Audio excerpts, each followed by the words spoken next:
Sheriff's Office, like you said, they responded to a domestic disturbance call at this home on Scholls Ferry Road on 8 p.m.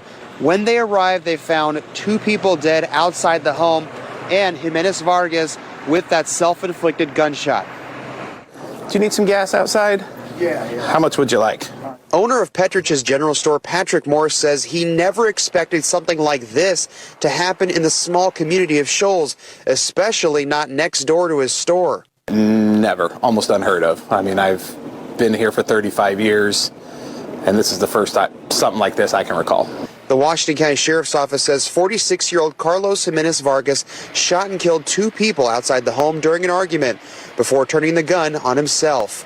He later died at the hospital. We were putting my daughter to bed and we heard gunshots, which is not totally abnormal for our area, but it was dark, so that something was wrong. Charmaine Knoll lives across the street from the home. I ran out and looked out the window and I saw a young girl, I think their teenage daughter, running away from the house down the street, and I knew something was going on. Investigators have not released the names or identities of the victims and whether they lived here, but Knoll believes they did. We just want to make sure if there are kids involved that they're okay.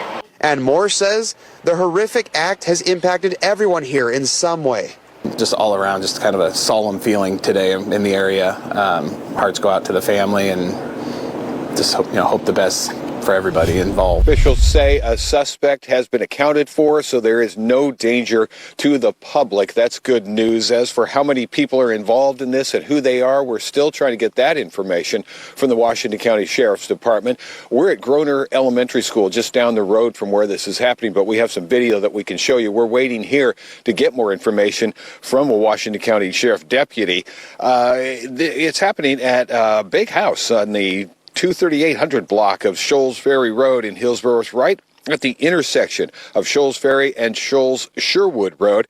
Now, according to the Washington County Sheriff's Office, this started about 9:30 this evening.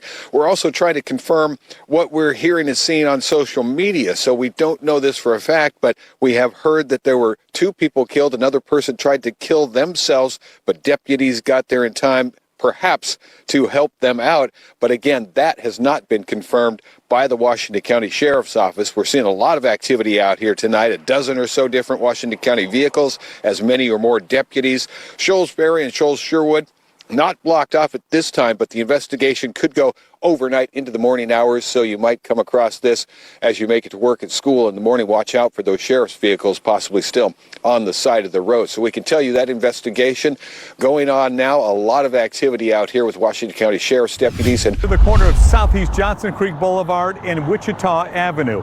The issue here is sidewalks. And if you thought the businesses here want them, you would be wrong. How wrong? Alrighty, so $15.95. Hear it from Peggy Casanelli-Beeson. Clackamas County thinks that they need to put sidewalks on Johnson Creek Boulevard, even though the spring water corridor runs parallel with it. So why do we need a bike path, a walking path, and sidewalks on both sides of the road? Thank you. Would you like your receipt? Casanelli-Beeson and her brother own Wichita Feed and Hardware, a 3-generation family business that began in the 1930s. 2 half-inch jam nuts, 60 times 4 is 240. All right. Looking for feed or hardware supplies? What are you getting today? I don't know if I guess this would probably be the only thing I'd have. You don't know how big your getter is? What's the standard? Yeah. $7.95. Chances are it's here. Anybody and everybody comes in here. A lot of them we know by name. They know us, more. She's worried that semi-trucks making daily deliveries won't be able to get into their parking lot if a sidewalk is there. She feels Springwater Trail eliminates the need for a sidewalk, calling it a waste of time and money.